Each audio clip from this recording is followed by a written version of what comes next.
The mark of the beast won't happen until the Antichrist is in power for the final 3.5 years of the Great Tribulation. Many people get stuck on this point because the word Antichrist is not used in Revelation. However, as we'll see, the Antichrist is called many different names in both the Old and the New Testament. He's called the man of sin, the son of perdition, the lawless one, the little horn, the prince, the king, and many other names. And he's also called the beast. Now, a lot of people teach that the beast will not be one Antichrist figure that's a man, that it's more of a big giant system. But that's only partially true because the Bible uses the term beast both for a king and his kingdom. I want to show you 2 examples really quick that equates a beast with a king in both Daniel and Revelation. Daniel 7:17 says, "These 4 great beasts are 4 kings who shall rise out of the earth." Later on in the chapter, it mentions the beast being kingdoms. So there's an interchangeable nature to how the word beast is used. Same thing happens in Revelation. In chapter 17, 10 through 11, it says, "There are also 7 kings, 5 have fallen, 1 is, and the other has not yet come. But when he does come, he must remain for only a little while. The beast that was and now is not is an 8th king who belongs to the other 7 and is going to destruction." So in these 2 examples, we actually get solid proof that a beast can refer to a king. But the beast doesn't refer to just any king, it refers to the Antichrist. But these 8 chapters really give us a crystal clear picture of the end times.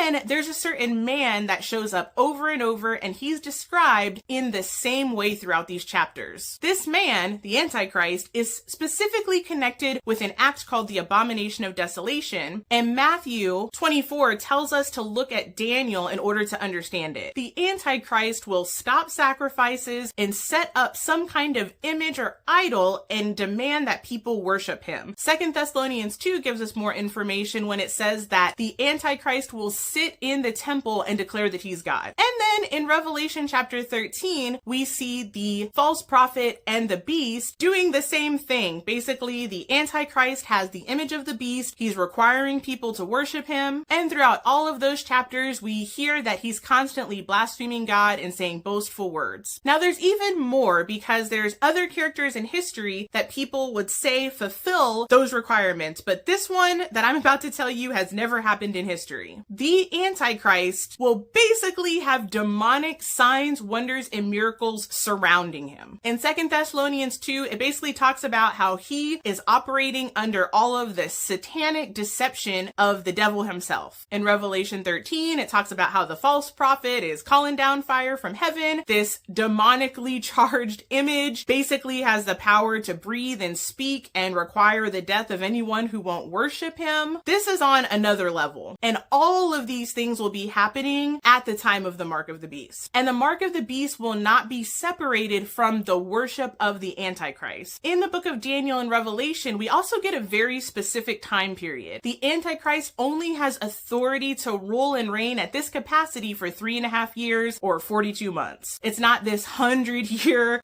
reign that's going on for centuries. It's not even going on for the full 7 years. It's only 3.5 years. So in order for the mark of the beast to be out, we should see an actual man that has stood in the temple and declared that he's God and stopped the sacrifices. Of course, now we don't have the rebuilt temple. And we should also see the false prophet doing crazy demonic signs and wonders. There should be an image of the beast that is literally requiring people to worship it or die. And then there's also a mark that people need in order to buy or sell. This could be a separate video, but we'd also be seeing the ministry of the 2 witnesses. We should be seeing some seals and trumpets going on. I mean, the world will look like total mayhem. Nothing like what we're seeing today. I don't think we've even scratched the surface of what the actual Great Tribulation will be like. So I would highly encourage everybody, read those chapters, know them, love them, so that you're not thrown off when somebody takes a verse out of context and weaves a whole tale. Love you guys.